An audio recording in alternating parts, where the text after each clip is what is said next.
ফিতরাতাল্লাহিল্লাতী ফাতারান নাস আলাইহা। প্রত্যেকটা মানব সন্তানকে আল্লাহ পাক তার ফিতরত দিয়ে জমিনে পাঠান। ফিতরত হচ্ছে আশরাফুল মাখলুকাতের মর্যাদা।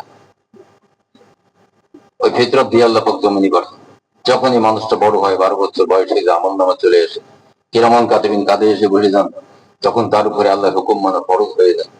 এই সময় যদি এক ওয়াক্ত নামাজ বিনা কারণে ছেড়ে দেয়, আল্লাহর সঙ্গে নাফরমানি হয়ে যায়, সে গুনাহগার হয়ে যায়। গুনাহর কালি যখন কলবে পৌঁছায়, আল্লাহ পাক কলকে সিল মেরে দেন। খতম আল্লাহু আলা কুলুবিহিম। কেন সিল মেরে দেন? রাগ হয়ে, অসন্তুষ্ট হয়ে। কলবে সিল মেরে দেন, কানে সিল মেরে দেন, চোখের সামনে ভ্রান্তির পর্দা দিয়ে দেন। ছোটবেলায় সে ফিরিস্তা দেখতো, তাদের সঙ্গে কথা বলতো, খেলতো, এখন আর সেই ফিরিস্তা দেখতে পায় না। তার কলবে সিল মেরে দেন, তার কলবে জিকিরের স্পন্দন ছিল, নূর ছিল, এটা চলে যায় আসলাম। এই অবস্থা মানুষটা হয়ে যায় গুনাহগার, পাপী। এরপরে যখন সে বড় হয়, ওয়াজ নসিহত শুনে, বই পুস্তক পড়ে, জাহান্নামের ভয়ে, আযাবের ভয়ে, আল্লাহর ভয়ে যখন তার অন্তরে আসে, তখন সে বাঁচতে চায়। তখন সে ওয়াজ মাহফিল শোনে, আসসালাত মিফতাহুল জান্নাহ, নামাজ জান্নাতের চাবি, আমি জান্নাতেই তো যেতে চাই। তো ওই যে নামাজ পড়া শুরু করে দেয়। বাজার থেকে নামাজ শিক্ষা কিনে নিয়ে আসে, এনে বাংলায় পড়ে মুখস্থ করে, মাস্তা মাসাইল ঠিক না পারলে হুজুরের কাছে যায়, হুজুর এইটা কি হবে সেইটা কি হবে, নামাজ পড়া শুরু করে দেয়। আল্লাহ পাক বলতেছেন, আম্মাল্লাযীনা ফী কুলূবিহিম মারাদুন, তাদের সমস্ত কলব সমূহ আল্লাহ পাক সিল মেরে দিয়েছেন। কুলুব মানে হচ্ছে কলব সমূহ। এই কলব সমূহের ভিতরে কলব, রুসি, খুবই আত্মা আছে, আগুন, পানি, মাটি, বাতাস সবগুলো আছে। কুলুব হচ্ছে বহু বছর, কলব হচ্ছে এক বছর। কলব মানে অন্তর, কুলুব হচ্ছে বহু বছর। এই কলবের আওতায় সবগুলো আল্লাহ পাক সিল মেরে দেয়। সবগুলো কি হয়? গুনার কালি জমে যায়, নাপাক হয়ে যায়।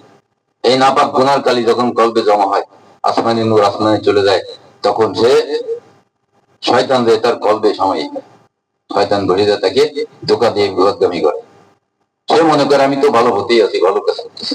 আসলে সে যে বিপদগামী হয়েছে নিজেও বুঝতে পারে না। বুঝটা তার ভিতরে থাকে না। উপলব্ধি কেন শয়তান কি করে? উপলব্ধি জ্ঞান শূন্য বানায়। তখন সে কি করে? আমার বাপরেও মারিছে, আমি ওরে মেরে দিছি, অন্যায় কি করেছি? ও আমার বাপরে খুন করেছে, ও খুনি হয়েছে, ও পাপি হয়েছে, আমি ওরে মেরে দিলাম, আমি খুনি হয়ে গেলাম, ও তো বেশি গেল। তাহলে আমি আমার নীতিতে ন্যায় বিচার করেছি, কিন্তু এই বিচারের দায়িত্ব তো আমার হাতে না, এটা তো সরকার করবে। আমি যখন এই কাজ করতে যাবো, ভালো মনে করেই করেছি, আমি আমার বাপের প্রতিশোধ নিছি মৃত্যু। এটা তো আমি অন্যায় কাজ করিনি, আমি ছেলে হিসেবে এটা করা উচিত, কিন্তু এই হুকুম আল্লাহ আপনাকে দেন নাই, এটা করবে সরকার। এই জায়গায় সে নিজের মাতবাড়ি দেখাতে গিয়ে সে নিজে কিন্তু ধরা খেয়ে গেল। এইভাবে শয়তান তাকে তার মনের মধ্যে অসহসা দিয়ে সে মনে করবে আমি তো ভালো কাজ করতেছি, আসলে সে খারাপ কাজ করতেছে, বিপদগামী হইতে সে নিজেও বুঝতে পারে। আমার ইয়ারফোন যিকরির রহমান নুকাইয়িদ লাহু শাইতান ফাহুয়া লাহু কারিন হুম ফাইন্নাহুম লা ইয়াসুদ্দুনা আনিস সাবিলি ওয়া ইয়াহসাবুনা আন্নাহুম মুহতাদুন। সূরা যুকরুফ 36 নম্বর আয়াত। এখানে আল্লাহ বলতেছেন যে রহমানের স্মরণ থেকে মুহূর্তের জন্য মনকে ফিরাই নিল, কলকে ফিরাই নিল, আমি তার পিছনে লাগিয়ে দিয়ে শয়তান, আল্লাহ পাক শয়তান লাগাই দেন। এই শয়তান কিন্তু আল্লাহর হুকুম মানে নাফরমান শয়তান না। এর হুকুমই হচ্ছে যে আমার স্মরণ থেকে মনকে ফিরাই নেবে, সঙ্গে সঙ্গে তুই ধরে অ্যারেস্ট করবি, করে বিপদগামী করবি। এটা হচ্ছে আল্লাহর হুকুম মানা শয়তান। আল্লাহর হুকুম শয়তানের মানে কোনদিন শুনিস? আজকে তো শুনিস। আল্লাহ কোরআনে বলতেছে ফাইন্নাহুম লা ইয়াসুদ্দুনা আনিস সাবিলি ওয়া ইয়াহসাবুনা আন্নাহুম মুহতাদুন। সে কিতাব করে, ইয়াহসাবুনা সে হিসাব করে, বোঝে, চিন্তা করে আমি তো ভালো কাজই করেছি, আমি তো সঠিক পথে আছি, আমি তো নামাজ পড়তেছি, নামাজ জান্নাতে যাবি, তাই না? এইভাবে সে কি করে? নিজে নিজে সিদ্ধান্ত নিয়ে নামাজ পড়া শুরু করে, মসজিদে জামাতের সঙ্গে নামাজ পড়ে, তাবলিগে চিল্লা লাগায়, হজ করে, যাকাত দেয়, বিবি পর্দা করে, হালাল হারাম বেঁচে খায়, কোটি কোটি টাকা দান সদকা খয়রাত করে। আল্লাহ পাক বলতেছেন কোরআনে কারিমে সূরা তাওবা 125 নম্বর আয়াত, আম্মাল্লাযীনা ফী কুলূবিহিম মারাদুন, ওই সমস্ত যাদের কলব অসুস্থ, অপবিত্র, তাদের কলব মুর্দা, তাদের কলবে সিল মারা। ফী কুলূবিহিম মারাদুন, কুলুব মানে হচ্ছে 10টা জায়গা, সব জায়গায় সিল মারা। ফাযাদাতুহুম রিজসান ইলা রিজসিহিম, সে যত নেক আমল করে সব গুনাহে পরিণত হয়, কালির সঙ্গে কালি বাড়িয়ে দেয়। কলসের সঙ্গে কদর বাড়িয়ে দেয়। ওই যে কলবে গুনার কালি আছে, এই আমল করলে যে আমলই করুক তার গুনার কালি বাড়তে থাকে। নেক আমল করে যদি তাও গুনাহ হয়, নামাজ পড়লেও গুনাহ হয়, রোজা রাখলেও গুনাহ হয়, হজ করলে গুনাহ হয়, যাকাত দিলে গুনাহ হয়। সমস্ত নেক আমল তার গুনাহে পরিণত। তা আমি তো পড়েছি নামাজ, আমি তো আল্লাহর সঙ্গে নাফরমানি করি, আমার গুনাহ কেন হবে? হ্যাঁ, কাজটা ভালো, আমালে খায় ভালো কাজ, কিন্তু আমালে সলে হয়।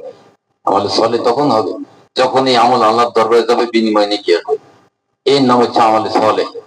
আর যদি আল্লাহর দরবারে না যায়, এই আমল আসমানের নিচে চলতে থাকে। হুজুরা কিন্তু চুলো দিয়ে খুববার শেষ করে দেয়, পরে একটু করে পায় না। এই ফয়সালা আপনারা কোনোদিন পাইছেন কোন মসজিদে? হুজুর ফয়সালা দিছে যে আমল দূর দিছে, আমল আসমানে পাঠানো, ফয়সালা কি হবে না? এর কারণ ফয়সালা রয়ে গেছে মারে বলতে, শরীয়তের ফয়সালা নেই। এই জন্য হুজুরে বলে না। তো যাদের কল অপবিত্র, নোংরা, অসুস্থ, শিল মারা, এই শিল না কাটে সে যদি আমল করে, সমস্ত আমলগুলো কি হবে? গুনাহে পরিণত হবে, মৃত্যু হবে, কাফির অবস্থা। তাহলে আমরা যারা আল্লাহ পাক যে অসন্তুষ্ট, এই কলকে শিল মেরে দিচ্ছে, ওই শিল না কাটায় যারা আমল করতেছি তাদের আমল কোথায় দিচ্ছে? ডাস্টবিনে দিচ্ছে। কল হয়ে যায় ডাস্টবিন। আমরা এক ডাক বিরিয়ানি পাকায় যদি ডাস্টবিনে ঢেলে দিই, সবাইকে বললাম যে চামচ নিয়ে যান না প্লেট নিয়ে যান, ওই যে বিরিয়ানি ডাস্টবিনে ডালা আছে, কিন্তু তুলে আনে খান, কেউ খাবে? কেউ খাবে না। সুগন্ধ আছে, বিরিয়ানি ভালো খাবার, পুষ্টিকর খাবার, হাজার হাজার টাকা খরচ করে পাকাইছে, কিন্তু ওইখান থেকে কেউ তুলে আনে খাবে না। তার কারণ পাত্র নোংরা, পাত্র অপবিত্র থাকার কারণে যত ভালো খাদ্য ওইটাও কিন্তু এখন ময়লা হয়ে গেছে। বাঁচার উপায় কি? আমরা ধরেন মসজিদে যখন ইফতারি করতে বসি, কিরে মুখি দিতে গেছি, নিচে পড়ে গেছি, পড়ে গেলে ওই বালি লেগে যায় না? বালি লেগে যায়, তারপরে কার্পেটে আশ লেগে যায়। এটা কি হয় তখন? ডিরেক্ট হয়ে যায় না? পাশে দিয়ে দিই। খাদেম যদি এইগুলো কালেকশন করে নিয়ে পানি দিয়ে ভালো করে ধুয়ে নিয়ে পরিষ্কার করে আমার সামনে দেয়, এটা খাদ্য হয়ে গেল না? ময়লা চলে গেল, এটা আবার খাবার হয়ে গেল। আমরা যে নেক আমল করেছি, এই আমলগুলো আমরা কিন্তু আল্লাহর সঙ্গে নাফরমানি করেছি, আল্লাহর সেজদা দিছি, সহিহ শুদ্ধ কোরআন তেলাওয়াত করেছি, দরুদ পড়েছি, তাই না? হজ করেছি, যাকাত দিছি।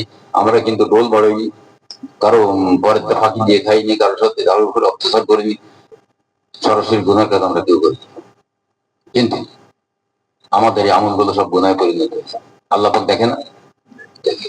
তো আল্লাহ পাক বান্দার জন্য দয়া পরবর্তী একটা আয়াত নাযিল করে দিয়েছে, ইল্লা মান তাবা ওয়া আমানা ওয়া আমিলা আমালান সালিহা ফাউলাইকা ইউবাদদিলুল্লাহু সাইয়্যাতিহিম হাসানা ওয়া কানা আল্লাহু গফুরুর রহিমা। কোন সূরা? কোন আয়াত? জানেন তো? আছে না বলা গেছে? মনে আছে কোন সূরা? কোন আয়াত? নুর আলম সাহেব তো ঘুমাই গেছে, না ডাকে? এই হচ্ছে না। আর কে পারবে? কারও মনে নেই? মুখস্থ করাইছি, পড়াই দিছি, তারপরে যদি মনে না থাকে, আসলে এরা আরেকজনের সাথে আলোচনা করে না করলে মনে থাকে না, কয়েকদিন মনে রাখা যায়। কোরআন 70 নম্বর আয়াত। যারা তওবা করে ঈমান আনে, আল্লাহ পাক তাদের গুনাহ সমূহ নেকে রূপান্তর করে দেন। কোন গুনাহ? ওই যে খিরাই মাটির ঘরে পড়ে গেছে, বালির ঘরে পড়ে গেছে, ময়লা লাগিয়েছে, এখন ওরা কি হয়েছে? রিজেক্ট হয়ে গেছে, এটা গুনায় পরিণত হয়েছে। এই জিনিসটা যখন আমি পবিত্র পানিতে ধুয়ে নিয়ে আসবো, এটা কি হবে? ময়লা চলে যাবে, আমার খিরাইটা পাক হয়ে যাচ্ছে। এইরকম আমি যত গুনার কাজ করেছি, গুনার কাজের কারণে আমার কিন্তু কল মরতে হয়ে গেছে, অপবিত্র সিলমার হয়ে গেছে, এই কালি হয়েছে কল। যখন আমি তওবা করবো কোন মসজিদকে সাক্ষী রেখে অথবা নবীকে সাক্ষী রেখে আল্লাহর কাছে, তখন আল্লাহ পাক আমার গুনাহ মাফ করে দেন। গুনাহ মাফ করে দিলে আমার কল থেকে নাপাকি চলে গেল। নাপাকি চলে গেলে আমার আমলগুলো কি পাক হয়ে গেল না? এ তো পাত্রের কারণে নাপাক হয়েছে। যখন আমির যে গুনাহ, খারাপ কাজ করেছি, যে গুনাহ করি, সেই গুনার কালি যখন তওবার মাধ্যমে আল্লাহ পাক মাফ করে দিলেন, সরাই দিলেন, গুনার কালি চলে গেল, ওই খিরেই দেওয়ার মতো। তওবার ফয়েজে ধুয়ে পরিষ্কার হয়ে গেল, আমার আমলগুলো পাক হয়ে গেল। ইউবাদদিলুল্লাহু সাইয়্যাতিহিম হাসানা। আল্লাহ পাক এইভাবে আমলকে পাক করে নেকে রূপান্তর করে তাকে নেকি দিয়ে দেন। বোঝা গেল? গুনাহ কোনোদিন নেকে রূপান্তর হয় না। এই যে নেক আমল করেছি, গুনায় পরিণত হয়েছে, ওইটা নেকে রূপান্তর হয়। জামা আমি মসজিদে যাচ্ছি, আসার সময় গরু পিসাব করে দিছি, জামায় কি লাগিয়েছে? পিসাব লেগে গেছে, জামা পাক আছে? নাই। আমি যদি বাড়ি এসে ধুই, জামার থেকে পিসাব চলে যাবে, জামা পাক হয়ে যাবে না? নাপাকি চলে গেল, পাক হয়ে গেল। এরকম আমল কলবে নাপাক থাকার কারণে গুনায় পরিণত হয়েছে। যখন তওবা করবো খাস তওবা, আল্লাহ পাক দয়া পরবশ হয়ে আমার তখন তওবার নূর দেবেন, তখন নূরে